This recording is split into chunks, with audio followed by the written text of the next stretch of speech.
प्रार्थना से जीवन की सभी मुश्किलें आसान हो जाती हैं। संसार के सभी धर्मों में एक बात समान है, वह है प्रार्थना।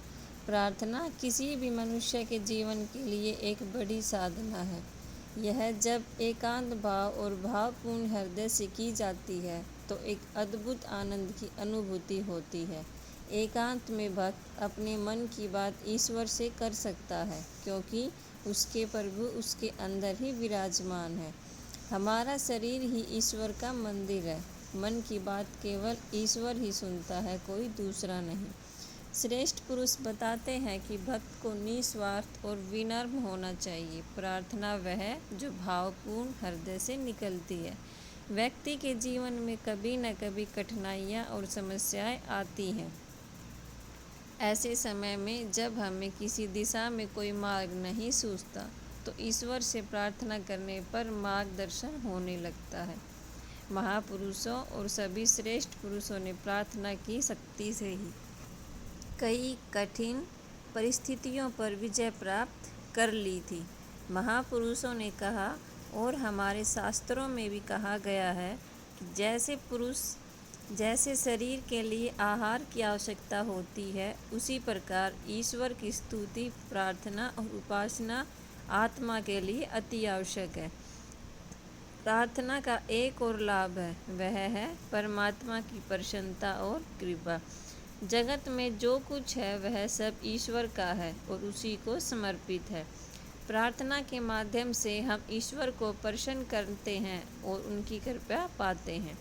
जीव यज्ञ, होम, दान, सेवा आदि जो कुछ भी करे उसे परमात्मा को समर्पित करने के भाव से करे।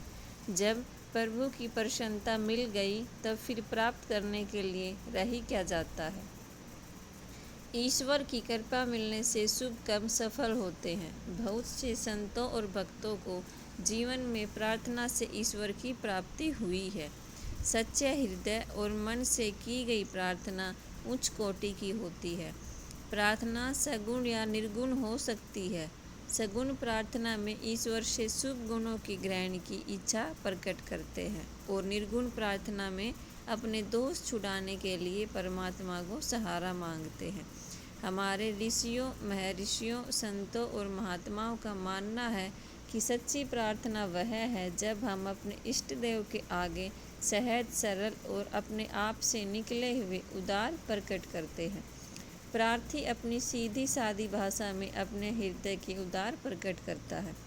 ईश्वर भक्त अपनी प्रार्थना के जरिए भगवान से अपना संबंध जोड़कर उससे बातें करने लगता है और अपने मन की बात को सीधा परमात्मा से प्रकट करता है। प्रार्थना का कोई विशेष अवसर, स्थान या समय निश्चित नहीं है। सुबह से रात तक जीवन के किसी भी अवसर, स्थान तक, किसी भी काल में प्रभु से प्रार्थना या बातचीत बंद नहीं होनी चाहिए। आज के वैज्ञानिक भी इस बात को स्वीकार करते हैं कि जब शरीर के साथ यह मन और आत्मा भी निरोग होने का प्रयास करता है तो हमारे शरीर पर अद्भुत चमत्कारिक प्रभाव जल्दी पड़ते हैं। इसलिए प्रार्थना जीवन में सुख भरती है।